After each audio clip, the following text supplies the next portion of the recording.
Le colonel Michael Randrianirina a été investi président de Madagascar ce 17 octobre après la destitution de l'ancien président Andry Rajoelina qui aurait quitté le pays. Devant l'Assemblée constitutionnelle, il a prêté serment et s'est engagé à travailler avec toutes les forces vives tout en menant des réformes des institutions politiques, sociales et administratives. Il a précisé que le nouveau système ne serait pas purement militaire et qu'il associerait des civils, annonçant des élections dans 18 à 24 mois.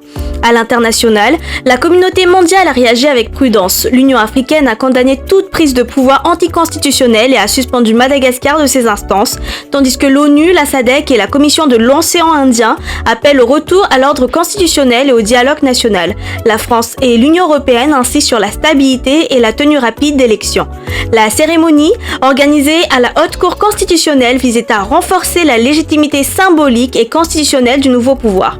Y étaient présents des hauts gradés de l'armée, des membres du gouvernement sortant, des représentants politiques, des acteurs économiques, la société civile et la jeunesse. Le président a assuré que les jeunes seraient consultés avant la formation du nouveau gouvernement.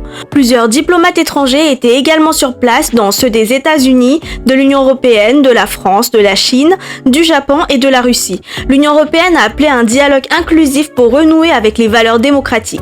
Selon RFI, malgré cette attention internationale, des doutes persistent sur la manière dont le pouvoir écoutera la voix du peuple, comme l'a rappelé un petit rassemblement devant la HCC.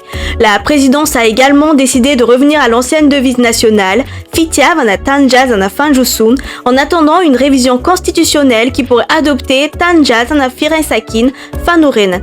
Cette décision n'empêche pas la réforme du système administratif et institutionnel. Par ailleurs, le pôle anticorruption d'Antananarive a émis un mandat d'arrêt international contre Mamien Aravatumanga, PDG du groupe Sodiat, poursuivi pour blanchiment de capitaux, ordonnant son arrestation et son transfert vers la maison centrale ou la prison la plus proche.